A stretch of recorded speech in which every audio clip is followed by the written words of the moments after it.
عزیزان گرامی وقار، اللہ عز و جل کا فضل و کرم و احسان ہے کہ ہم مومن ہیں، ایمان والے ہیں۔ ایمان کسے کہتے ہیں؟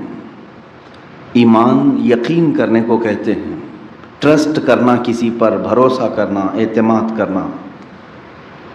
اب کس پر بھروسہ کرنا اور کس پر یقین کرنا؟ تو اسلام یہ بتاتا ہے کہ اللہ کو ایک مان کر اس پر یقین رکھنا یہ ایمان ہے۔ اس کی کتابوں کو، اس کے رسولوں کو، اس کے فرشتوں کو، قیامت کے دن کو، تقدیر کو، مرنے کے بعد دوبارہ اٹھنے کو، ان تمام معاملات کو اگر کوئی دل سے یقین کرتا ہے تو اسی کو کہتے ہیں یہ ایمان ہے۔ ایمان جو نام ہے یہ قلب کی، دل کی ایک کیفیت کا نام ہے، یہ نظر نہیں آ سکتی۔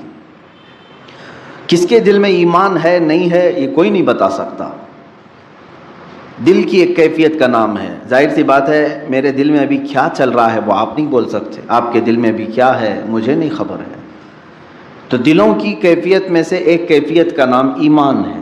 اسی طرح سے کفر بھی ہے، ایمان کا اپوزٹ کفر ہے۔ کفر بھی دل سے کسی کا انکار کرنا، اللہ کا یا رسولوں کا یا قیامت کا یا ضروریات اسلام میں کسی چیز کا انکار کرنا، اس کا بھی تعلق دل سے ہے اور زبان سے بھی ہے۔ اب یہاں پر مجھے آج جو گفتگو کرنی ہے وہ یہ ہے کہ دو قسمیں پوری دنیا میں موجود ہیں، ایمان والوں کی اور اہل کفر کی، کفار و مشرکین۔ ایک طرف کفار جو اپنے کفر کو برملا اظہار بھی کرتے ہیں، اعلان بھی کرتے ہیں کہ ہم اللہ وحدہ سبحانہ تعالیٰ کو اقرار نہیں کرتے یا نہیں مانتے۔ وہ لوگ یہ کہتے ہوں قرآن کو نہیں تسلیم کرتے، رسول کو نہیں مانتے، وہ علی الاعلان کافر ہیں، وہ اپنے کفر کا اعلان بھی کرتے ہیں۔ اور انہی کے برعکس بحمدہ تعالیٰ ہم ایمان والے ہیں، علی الاعلان اپنے ایمان کا اظہار بھی کرتے ہیں۔ ہم اللہ کو ایک مانتے ہیں، برملا ہم یہ ہر جگہ کہتے بھی ہیں، چھپاتے نہیں۔ قرآن کو حق کتاب تسلیم کرتے ہیں، رسول کریم صلی اللہ علیہ وسلم کو سب سے آخری رسول مانتے ہیں، یہ ہم کبھی چھپا کر کے رکھتے ہیں اس چیز کو؟ ایمان والے بھی کھل کر کے اظہار کرتے ہیں، کفار بھی اپنے کفر کا کھل کر اظہار کرتے ہیں۔ ان دونوں کے درمیان ایک جماعت ہے جس کا نام منافق ہے۔ اس کی تعریف کیا ہے؟ منافق کہتے کسے ہیں؟ میں آج اسی سلسلے میں آپ کو معلومات پیش کرنا چاہوں گا۔ فرمایا گیا کہ جو دل میں ہے اسے ظاہر نہ کرے، جو دل میں رکھا ہے اسے ظاہر نہ کرے، بلکہ جو دل میں موجود ہے اس کے خلاف بیان کرے، اسی کو منافق کہتے ہیں۔ دل میں کفر ہے، دل میں اسلام کا بغض ہے، عداوت ہے، دشمنی ہے، لیکن زبان سے کچھ اور باتیں کہتا ہے، اس کو منافق کہتے ہیں۔ منافق جو لفظ ہے یہ عربی سے بنا ہوا ہے، نفق سے یا نافقہ سے۔ عربی کی لغت اگر ڈکشنری دیکھیں تو آپ کو پتہ چلے گا کہ ایک جنگلی چوہا جس کے دو منہ ہوا کرتے ہیں اس کو نافقہ کہتے ہیں۔ جنگلی چوہا جس کو گوہ بھی کہتے ہیں، اس کے دو منہ ہوا کرتے تھے، ہوتے بھی ہوں گے، ہم نے تو دیکھا نہیں، لیکن لغت میں یہ بتایا گیا ہے کہ اس کے دو منہ ہوتے ہیں، کبھی ادھر سے کبھی ادھر سے کھاتا ہے۔ تو اسی طرح منافق کی دو صورتیں ہوتی ہیں، دو شکلیں ہوتی ہیں، کبھی وہ ایمان ظاہر کرتا ہے اور کبھی کفر ظاہر کرتا ہے۔ اور نفق کہتے ہیں ٹنل کو، عربی میں جو ٹنل ہوتی ہے نا، انڈر گراؤنڈ گاڑیاں جاتی ہیں، اس کو نفق کہتے ہیں عربی میں۔ اور نفق کے بھی دو منہ ہوتے ہیں، ایک طرف سے گاڑی نکلتی ہے، داخل ہوتی ہے، اور دوسری طرف سے گاڑی نکلتی ہے۔ اس کو ٹنل آپ انگلش میں کہتے ہیں اور اسی کو عربی میں نفق کہتے ہیں۔ اسی نفق سے منافق بنا ہے۔ کیوں نفق سے منافق کیسے؟ اس لیے کہ منافق جو ہے ایک راستے سے اسلام میں داخل ہوتا ہے، دوسرے راستے سے اسلام سے خارج بھی ہو جاتا ہے۔ وہ مجمع عام میں مسلمانوں کے ہاں لا الہ الا اللہ پڑھتا ہے اور کفار و مشرکین کے پاس جا کر ان کے خداؤں کی پوجا بھی کرتا ہے۔ تو یہ منافق ہے، ایک راستے سے داخل ہوا ٹنل کی طرح اور دوسرے راستے سے نکل بھی جاتا ہے۔ یہ سب سے ڈینجر قسم ہے منافقت کی۔ اب آپ کو اندازہ ہونا چاہیے، سورہ بقرہ ہم شروع کرتے ہیں، قرآن کی ابتدائی سورت، سورہ فاتحہ کے بعد جو سب سے پہلی سورہ ہے کون سی ہے؟ سورہ بقرہ۔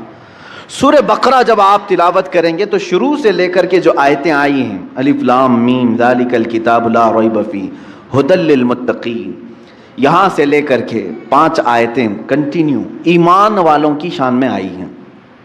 یؤمنون بالغیب، یہ غیب پر ایمان لاتے ہیں ایمان والے لوگ، اللہ کو دیکھے نہیں پھر بھی ایمان لاتے ہیں۔ یقیمون الصلاۃ، نمازوں کو قائم کرتے ہیں، اور اللہ نے انہیں جو کچھ بھی دیا ہے وہ اس میں خرچ کرتے ہیں، اور جو اللہ نے ان پر اتارا ہے کتابوں میں اس پر یہ یقین رکھتے ہیں۔ اولئک علی ھدی من ربہم واولئک ھم المفلحون، یہی ہدایت پر ہیں اور یہی اللہ کی بارگاہ میں کامیاب بھی ہیں۔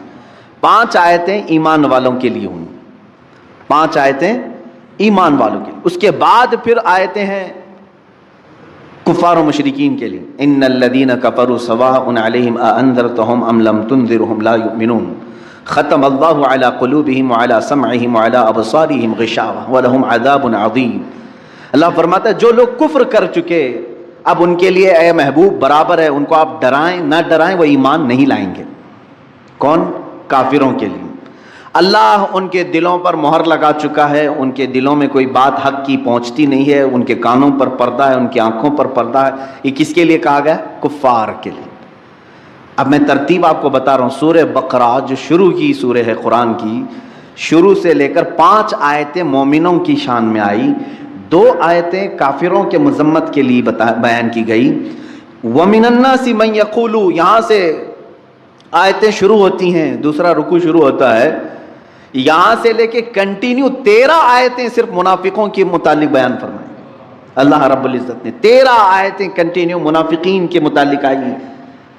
اس سے اندازہ ہو سکتا ہے کہ یہ کفار و مشرکین سے بھی زیادہ ڈینجر قسم کی ایک جماعت ہے، کیونکہ کفر ظاہر ہے اور اسے ہم پہچانتے ہیں، شرک ظاہر ہے اور ہم اسے پہچانتے ہیں، لیکن منافقت ایک ایسی قسم ہے جو ہمارے درمیان ہو تو ہم کو بھی نہیں معلوم، کافروں کے درمیان ہو تو کافروں کو بھی نہیں معلوم۔ یہ دونوں کو دھوکہ دینے والی جماعت ہے۔ اسی لیے قرآن میں اللہ نے فرمایا یخادعون اللہ والذین آمنوا، یہ اللہ کو دھوکہ دینے کی کوشش کرتے ہیں اور ایمان والوں کو، وما یخدعون الا انفسهم، لیکن ساتھ میں رب تعالیٰ نے یہ بھی فرمایا وہ سوائے اپنی جان کے کسی کو دھوکہ دے ہی نہیں سکتے، وہ خود اپنے آپ کو دھوکہ دے رہے ہیں۔ منافق کی پہچان کیا ہے؟ احادیث کریمہ میں بیان کی گئی ہیں، علامات بہت ساری اس کی ہیں، مشہور علامات میں ذکر کرتا ہوں۔ اللہ کے نبی صلی اللہ تعالیٰ علیہ وسلم نے فرمایا آیت المنافقی ثلاثۃ، اے مسلمانوں آج میں یہ قسم آپ کے سامنے جو بیان کر رہا ہوں، ڈر جاؤ اس بات سے کہ کہیں نفاق نہ آ جائے ہمارے دل میں، اس لیے کہ کفر آپ سے نہیں ہوگا، شرک نہیں ہوگا، آپ اس سے گھبراتے ہیں، دور بھاگتے ہیں، لیکن منافقت ایک ایسی چیز ہے کب تمہارے دلوں میں آ جائے پتہ بھی نہیں چلتا۔ کیسے آتی ہے وہ میں بتاتا ہوں۔ منافقت کی 2 قسمیں بیان کی گئی ہیں، ایک نفاق عملی ہے، ایک نفاق اعتقادی ہے۔ عقیدے میں منافق بھی ہوتا ہے اور عمل میں بھی منافق ہوتا ہے، دونوں چیزوں کی تشریح میں کروں گا۔ پہلی چیز تو میں یہ بتاتا ہوں کہ کیوں یہ منافقت کے متعلق میں نے آج موضوع کو چھیڑا ہے، کیونکہ رب تعالیٰ نے جہاں دردناک عذابات کا ذکر فرمایا ہے قرآن پاک میں، جہنم کے 5ویں پارے کی اخیر صفحے کی آیت ہے سورہ نساء میں، اللہ تعالیٰ فرماتا ہے ان المنافقین فی الدرک الاسفل من النار، اللہ فرماتا ہے جہنم کے سب سے نچلے طبقے میں ہم منافقین کو رکھیں گے، سب سے نیچے والا طبقہ۔ یہ نیچے والے طبقہ کیوں کہا گیا؟ اس لیے کہ وہاں سے نکلنے کی کوئی صورت ہی نہیں ہے۔ وَلَن تَجِدَ لَهُمْ نَصِيرًا، اللہ فرماتا ہے ہرگز ان کے لیے کوئی مددگار وہاں نہیں پہنچے گا، نہ ان کی آواز کہیں کسی دوسرے تک پہنچے گی۔ یہ کس کے لیے؟ منافقین کے لیے۔ جہاں کافروں کے عذاب کی بات آئی ہے، عذاب عظیم آیا ہے، عذاب علیم ہے، عذاب مہین ہے، لیکن منافقین کے متعلق کہا گیا جہنم کے سب سے نچلے طبقے میں وہ رہیں گے، سب سے نیچے والے حصے میں رہیں گے۔ عزیزان گرامی اوقات، منافقت کیسے ہے اس کے متعلق آیتیں بھی ہیں، پوری سورہ منافقون آ گئی، 28ویں پارے پوری سورہ ہے منافقون۔ اذا جاءك المنافقون قالوا نشهد انك لرسول الله، قالوا نشهد انك لرسول الله والله يعلم انك لرسوله والله يشهد ان المنافقين لكاذبون۔ یہاں سے سورہ شروع ہو رہی، کیسے آتے ہیں منافق؟ حضور صلی اللہ علیہ وسلم سے رب تعالیٰ فرما رہا ہے اے محبوب منافقین آپ کے پاس آتے ہیں اور یوں کہتے ہیں ہم گواہی دیتے ہیں کہ آپ اللہ کے رسول ہیں. یہ کہتے ہیں آپ اللہ کے رسول ہیں, اور رب تعالیٰ فرماتا ہے اللہ ضرور جانتا ہے کہ آپ اللہ کے رسول ہیں, لیکن اللہ اس بات کی گواہی دیتا ہے کہ منافق جھوٹ بول رہے ہیں, وہ آپ کو آخری رسول نہیں تسلیم کرتے ہیں, وہ تو صرف جنگوں میں موجود مال غنیمت حاصل کرنے کے لیے آپ کے پاس آ رہے ہیں. جب دیکھا اسلام کا بول بالا تو جماعتوں میں شریک ہو گئے, اور جب دیکھا کہ اسلام پر کوئی مصیبت آئی تو یہاں سے چھوڑ کر چلے گئے. اس طرح کی مثالیں مدینہ طیبہ میں بہت مرتبہ ہوئیں. اللہ کے حبیب صلی اللہ تعالیٰ علیہ وسلم جب مدینہ طیبہ تشریف لائے تو یہاں سب سے بڑا جو خطرہ تھا وہ یہودیوں سے زیادہ منافقین سے تھا. ہر بات جا کر لیک کرتے تھے یہودیوں کے پاس, عیسائیوں کے پاس, کہ محمد صلی اللہ تعالیٰ علیہ وسلم آج یہ پلاننگ کر رہے تھے, یہ باتیں کر رہے تھے. ہر چیز یہاں کی لے جا کر وہاں پہنچاتے تھے. کئی دنوں تک یہ معاملہ چلتا رہا. جنگ بدر کے بعد تو بہت سارے لوگ اسلام میں داخل ہوئے. جنگ بدر ایک ایسی فیصلہ کن جنگ تھی, صرف 313 مسلمان ہیں اور 1000 سے زیادہ کافر ہیں. 313 کو جب فتح عظیم مل گئی تو ان لوگوں نے سوچا کوئی تو طاقت ہے ان کے پاس, ساتھ ہو جانا چاہیے.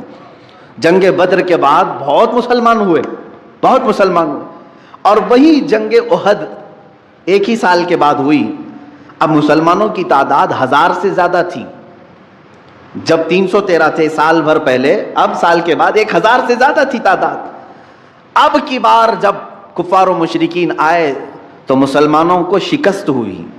یہ اللہ تعالیٰ کی طرف سے آزمائش تھی کہ یہاں پر منافقین کو اب باتیں بنانے کا موقع مل گیا. جتنے وہ مال غنیمت لوٹنے کے لیے اسلام لائے تھے وہ سب میدان چھوڑ کر بھاگ آئے, مدینہ طیبہ کی طرف آئے اور کہنے لگے کیا ہم نہیں کہتے تھے کہ یہ کمزور لوگ ہیں, ان کے ساتھ نہیں ہونا چاہیے, ہمارا سب برباد ہو جائے گا. مدینہ طیبہ واپس لوٹ آئے. یہ منافقت کی اقسام تھیں میرے عزیزو. اسی طرح یہ معاملہ چلتا رہا جنگ خندق میں.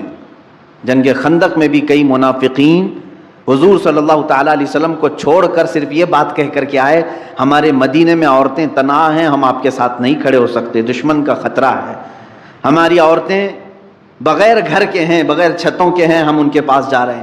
اللہ کے حبیب صلی اللہ تعالیٰ علیہ وسلم کو اور ان کے جانثار صحابہ کو چھوڑ کر یہ پوری منافقین کی جماعت چلی گئی. یہ حضور صلی اللہ علیہ وسلم کے زمانے سے چل رہی بات.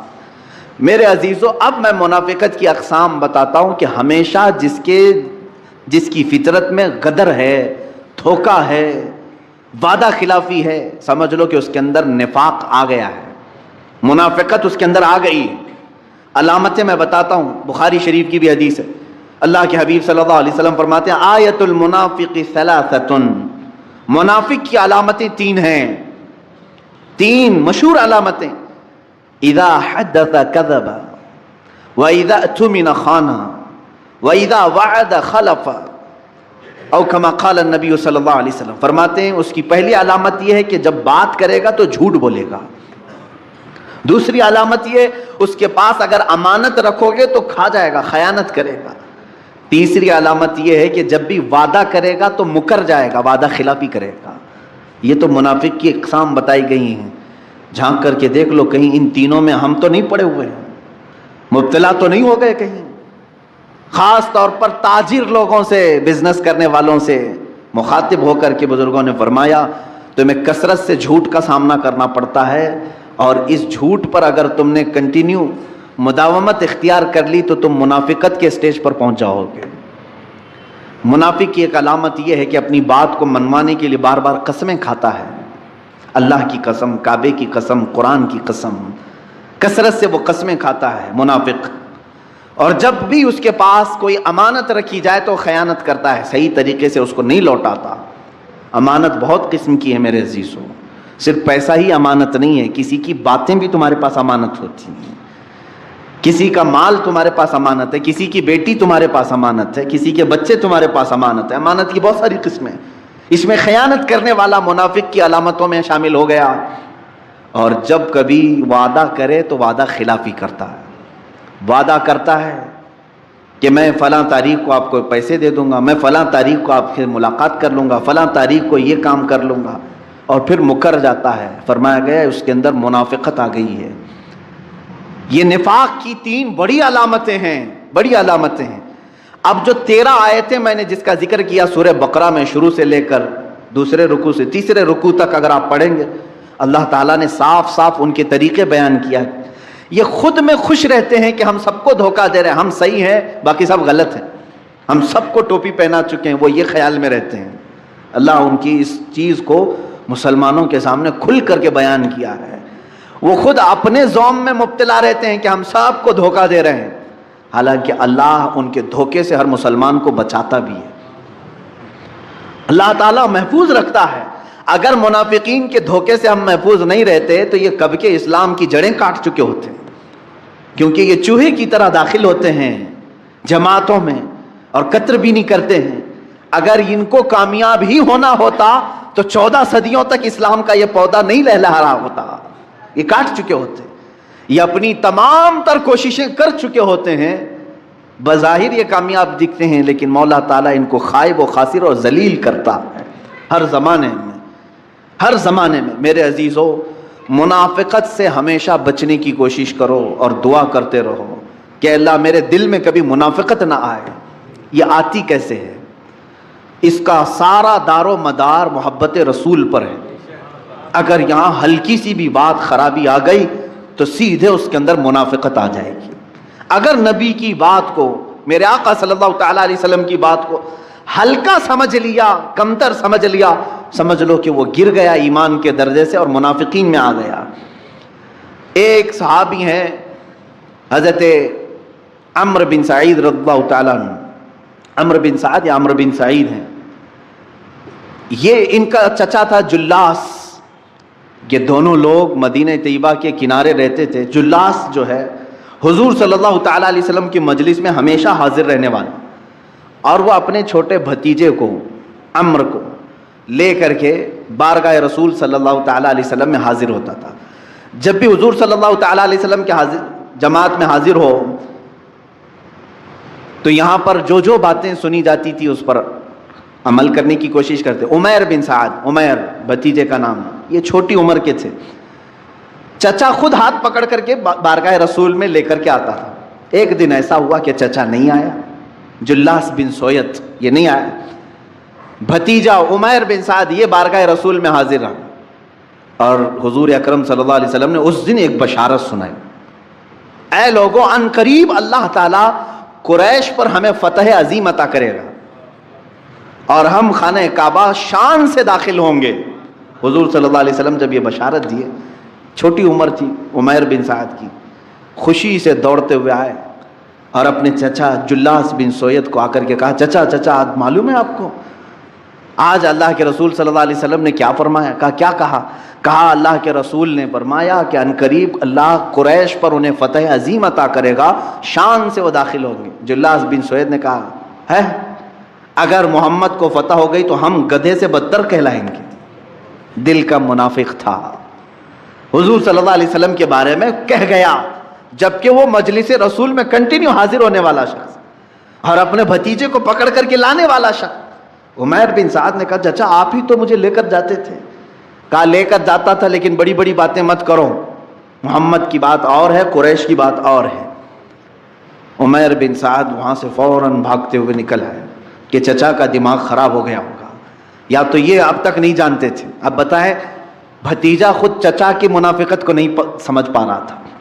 عمیر بن سعد بارگاہ رسول میں حاضر ہوئے، صحابہ بیٹھے ہوئے تھے، یہ چھوٹی عمر کے تھے، بڑے صحابہ تھے، حضور صلی اللہ علیہ وسلم کی بارگاہ میں کھڑے ہو کر کے بار بار کچھ کہنے کی بات کر رہے ہیں، کچھ عرض کرنے کی بات کر رہے ہیں، موقع نہیں مل پا رہا ہے۔ جلاس کو اپنے چچا کو بول کر کے آئے تھے میں آج تیرا بھانڈا پھوڑوں گا، پوری طرح سے تیری پول کھولوں گا، حضور اکرم صلی اللہ علیہ وسلم کی بارگاہ میں جا کر بیان کروں گا۔ وہ گھبرا بھی گیا لیکن بچہ اب دوڑتے ہوئے آ گیا۔ اب یہاں پر تھوڑی دیر کے بعد بار بار وہ اٹھ رہے ہیں، اپنی گردن اٹھا رہے ہیں، تو حضور نے فرمایا کیا کہنا اٹھو؟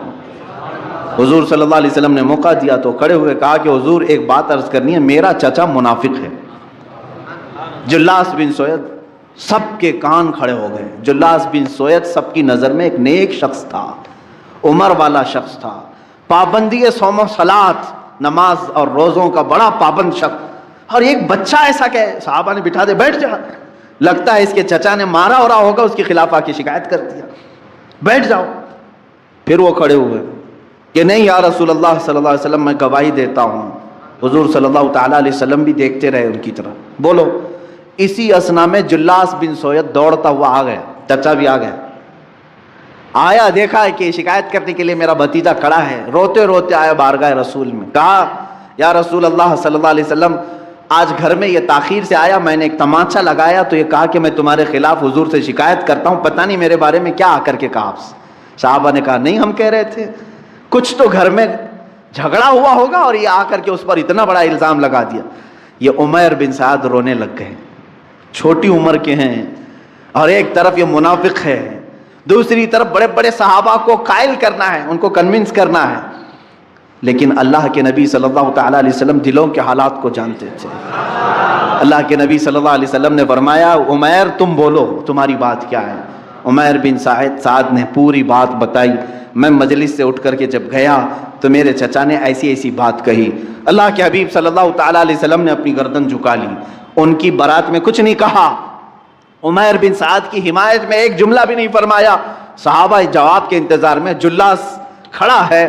اچانک جبرائیل امین آیت لے کر کے آ گیا, وَلَقَدْ قَالُوا كَلِمَةَ الْكُفْرِ وَكَفَرُوا بَعْدَ إِسْلَامِهِمْ. اللہ نے فرمایا اے حبیب یہ سچ کہہ رہا ہے, یہ کافر ہو چکا ہے اسلام لانے کے بعد جو آپ کی شان میں گستاخی کر رہا تھا. قرآن کی آیت آئی 10ویں پارے میں, اللہ تعالیٰ کے حبیب صلی اللہ علیہ وسلم نے فرمایا عمیر بن سعد کی گواہی اللہ نے قبول فرمائی ہے. عزیزان گرامی وقار, کسی بھی منافق کو اگر آس پاس پاؤ تو کھل کر کے اس کا اظہار کرو. کوئی تمہاری بات مانے نہ مانے اللہ تمہاری تائید میں ہے.